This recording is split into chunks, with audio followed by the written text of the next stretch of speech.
জানুয়ারি breakthrough science সোসাইটির প্রতিষ্ঠা দিবস 32তম। আমরা ব্রেকথ্রু সায়েন্স সোসাইটির পক্ষ থেকে সমস্ত দেশব্যাপী বিভিন্ন ধরনের বিজ্ঞানের কর্মসূচি নিয়েছি। বিজ্ঞানের অভূতপূর্ব অগ্রগতির জন্য আজকে আমরা লক্ষ্য করি যে সাধারণ মানুষের মধ্যে বিজ্ঞান চেতনার সাংঘাতিক অভাব। মানুষ এখনও উদ্ভাবকদের কাছে, তাদের কাছে রোগ সারাতে দৌড়ান।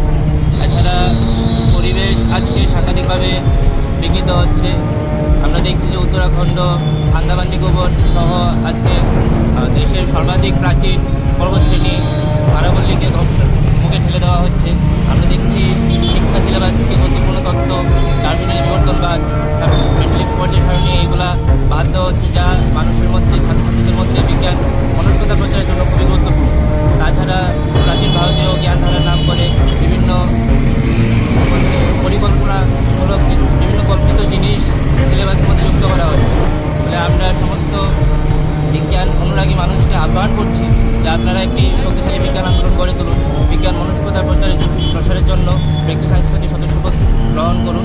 আমরা ব্রেকথ্রু সায়েন্স সোসাইটির প্রতিষ্ঠা দিবস উপলক্ষে 2 সপ্তাহব্যাপী রাজ্যব্যাপী কর্মসূচি নিয়েছি, যেখানে আলোচনা সভা, টেলিস্কোপ সহযোগে আকাশ পর্যবেক্ষণ ইত্যাদি কর্মসূচি থাকছে।